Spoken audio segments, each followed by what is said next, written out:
Welcome to MJ channel. இன்றைக்கி நம்ம சேனலில் மைவி த்ரேட்ஸில் வந்திருக்கக்கூடிய ஒரு சில முக்கியமான அப்டேட்டுகளை பற்றி நம்ம இந்த வீடியோவில் டீட்டெயிலாக பார்க்கலாம். ஸோ அதில் ஒரு சில அப்டேட்டில் ஒரு மகிழ்ச்சியான தகவலும் இன்றைக்கி நமக்கு தெரிய வந்திருக்குது. அதை உங்களுக்கு தெரியப்படுத்தணும் அப்படின்னு சொல்லிட்டு தான் நான் இந்த வீடியோ போட வந்திருக்கிறேன்.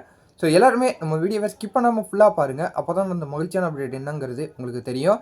ஸோ நம்ம சேனலை ஃபஸ்ட்டாக பக்கம் சப்ஸ்கிரைப் பண்ணுங்கள், பக்கத்தில் இருக்க பெல்லைக்கானே கிளிக் பண்ணுங்கள்.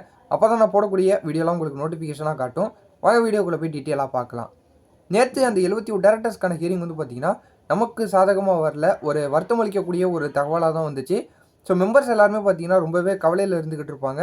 அவங்களுக்கு ஒரு மகிழ்ச்சியான தகவலாக, ஒரு மகிழ்ச்சியான ஒரு அப்டேட்டாக நமக்கு இப்போதைக்கு ஒரு வீடியோ போட வந்திருக்கிறோம்.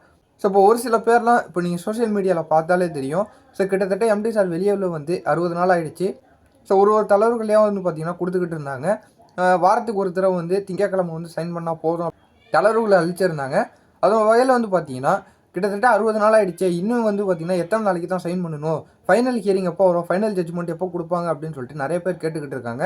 அது மட்டும் இல்லாமல் ஒரு சில பேர்லாம் இன்னும் யூடியூப் சேனலாக இருக்கட்டும், மற்ற சோஷியல் மீடியாவில் அவங்களுக்கு ஒரு சில தளர்வுகள் கிடச்சிருக்கிறதாகவும், கிட்டத்தட்ட வந்து பார்த்திங்கன்னா அந்த 60 நாள் முடிஞ்சதுனால அவங்க மேலே எந்த விதமான ஒரு புகாரும் இல்லாமல் புது கம்ப்ளைண்ட் எதுவுமே கொடுக்காமல் இருந்ததுனால அவங்களுடைய நன்னடத்தை காரணமாக ஒரு சில தளர்வுகள் கொடுத்துருக்கிறதா ஒரு தகவல் வந்துருக்குது.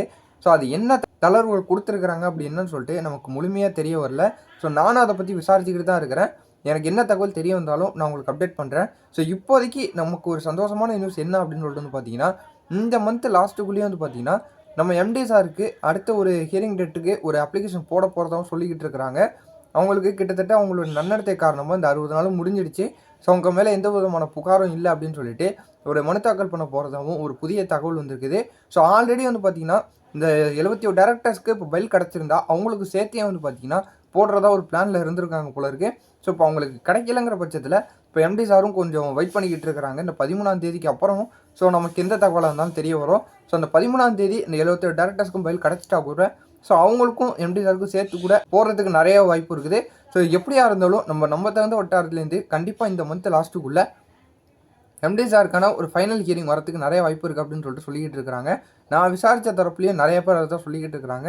எல்லோரும் பொறுமையாக இருந்து பார்க்கலாம். இப்போதைக்கு எம்டி சாருக்கு என்னென்ன தளர்வுகள் இருக்குது, என்னென்ன கொடுத்துருக்காங்க அப்படிங்கிற முழு விவரம் நமக்கு தெரிய வரல. ஸோ எனக்கு எப்போ தெரிய வந்தாலும் நான் உங்களுக்கு உடனுக்குடன் அப்டேட் பண்ணிக்கிட்டே இருக்கிறேன். நானும் விசாரிச்சுக்கிட்டு தான் இருக்கிறேன். அதுவரை எல்லோரும் ஒரு பாசிட்டிவாக இருக்கேன். நேற்று பைல் கிடைக்கலையே, அந்த 71 டேரக்டர்ஸ்க்கு பைல் கிடைக்கலையே அப்படின்னு சொல்லிட்டு ஒரு வருத்தமாக இருந்தாலும் ஸோ போக போக வந்து பார்த்திங்கன்னா ஒரு நல்லது நடக்கும் அப்படின்னு சொல்லிட்டு தான் நம்பிக்கை இருக்குது. ஸோ அதுக்கான முயற்சிகளையும் ஈடுபட்டுக்கிட்டு தான் இருக்கிறாங்க. அதை பார்க்கும்போதே தெரியுது. வெயிட் பண்ணியிருப்போம், பொறுமையாக இருப்போம், எதுவும் இருந்தாலும் நல்லதாக நடக்கும். ஸோ இந்த வீடியோவை உங்கள் ஃப்ரெண்ட்ஸ் அண்ட் ஃபேமிலி, முக்கிய மைவி த்ரேட்ஸ் மெம்பர் எல்லாருக்கும் ஷேர் பண்ணி விடுங்க. அவங்க ஒரு தைரியமாகவும் ஒரு பாசிட்டிவாகவும் இருக்கட்டும். இதே மாதிரி வேறு ஏதாவது நல்ல தகவலோடையும் ஒரு பாசிட்டிவான தகவல் ஏதாவது இருந்தாலும் நான் உங்களை அடுத்தடுத்த வீடியோவில் வந்து பார்க்குறேன்.